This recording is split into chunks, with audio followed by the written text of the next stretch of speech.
Fallait pas qu'on me contrarie ou des choses comme ça. J'avais de la misère avec... je dirais pas l'autorité, mais... tu peux pas me dire de faire quelque chose, tu peux pas me demander de le faire, j'allais le faire. Si on me disait de faire quelque chose, j'allais pas le faire. Ma mère m'a toujours appelé la grêle. On sait pas quand je vais frapper, mais quand je frappe pas, mais ça dure pas longtemps.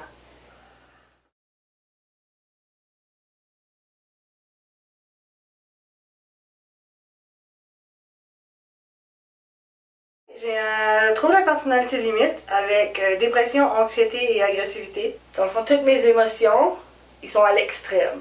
Que je sois heureuse ou que je sois triste, il n'y a jamais de milieu. Là, c'est très, très, très heureuse. C'est comme le plus beau jour de ma vie. Ou là, c'est le pire, je vais mourir. J'ai juste commencé à ne pas me sentir bien, j'avais 24 ans. Mon ami voulait que j'aille voir quelqu'un ou que j'appelle une ligne d'aide, puis je voulais pas. Puis on s'est entendu, ok, j'appelle pas, mais je vais envoyer un courriel. J'ai écrit à je ne sais pas qui. Et une personne, au nom d'Émilie, a commencé à me répondre. Elle m'a répondu pendant des semaines de temps. Et c'est elle qui m'a aidé à naviguer, si on veut, dans notre système de santé publique ici pour réussir à avoir de l'aide. C'est avec elle que je suis allée au centre de santé mentale ici à Fredericton. Elle m'a accompagnée là-bas. Elle a fait des démarches pour que je sois capable d'avoir une conseillère qui parle français. Pour moi, c'est une des personnes qui m'a probablement le plus aidée, surtout au début. Au début, parce que au début, tu sais pas où aller. Comme, ils disent toujours, comme si tu vois, comme tu vas lire en ligne ou encore tu vois des choses à la télévision, ils disent toujours, il y a de l'aide, il faut aller en chercher, il faut en parler. Sauf que c'est pas si simple que ça. Tu sais, oui, il y a de l'aide, mais où est-ce que tu la trouves? Tu n'as pas la force, comme moi, dans mon cas, en tout cas, moi, j'avais pas la force là, de prendre un téléphone puis appeler. Encore aujourd'hui, je déteste appeler quelque part.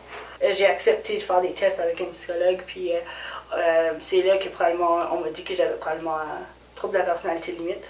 Je n'étais pas surprise du diagnostic parce que j'avais une amie qui m'en avait déjà parlé avant, que hey, j'ai lu ça sur Internet, ça a vraiment l'air à toi. Là. Comme la description, n'importe qui va lire la description est comme ah, c'est toi. Fait que j'avais un doute, mais tu te dis tout le temps, non, je dois pas avoir ça pareil. Là, c'est sûr, ça me décrit, ça a l'air à moi, mais peut-être que je me trompe et j'ai juste rien.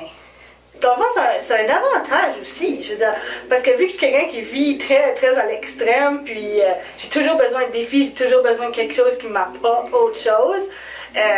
Comme moi, j'ai sauté en parachute à 30 ans, j'ai monté le Kilimanjaro, j'en avais 32.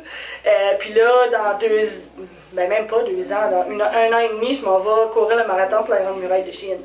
J'ai besoin d'avoir des gros buts un peu fous, si on veut, ou un peu comme irréalistes au départ, parce que c'est ça qui me permet d'avancer. Je suis quelqu'un qui vit de petits buts tout le temps, d'espoir. Ça crée de l'espoir, fait que ça m'aide à continuer à avancer.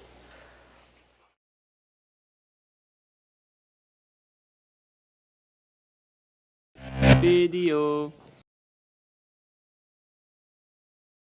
Eh bien, je pense qu'afin d'améliorer la condition de la femme ici au Canada ou à travers le monde en entier, il ne suffit pas tout simplement de donner les ressources nécessaires à la femme de s'épanouir en tant que personne et d'arriver à leur plein potentiel, mais ça aussi par rapport à l'éducation des hommes, par rapport au respect des femmes, qui est quelque chose de très important et dont on devrait apporter plus d'importance aujourd'hui.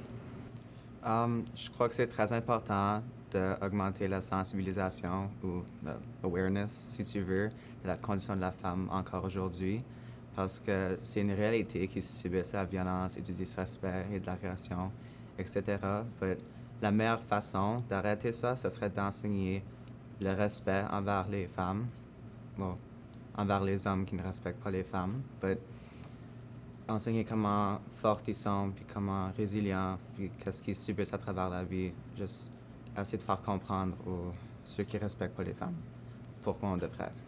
Je commencerai par mieux définir l'objectif qu'on donne aux femmes. Pour moi, l'égalité homme-femme ne devrait pas être un objectif parce que je le vois plutôt comme une limite. Les femmes peuvent faire mieux que les hommes et en disant qu'un objectif est l'égalité homme-femme, c'est tout simplement une limite, une barrière que certaines femmes se donnent alors qu'elles sont capables de plus grandes choses. Thank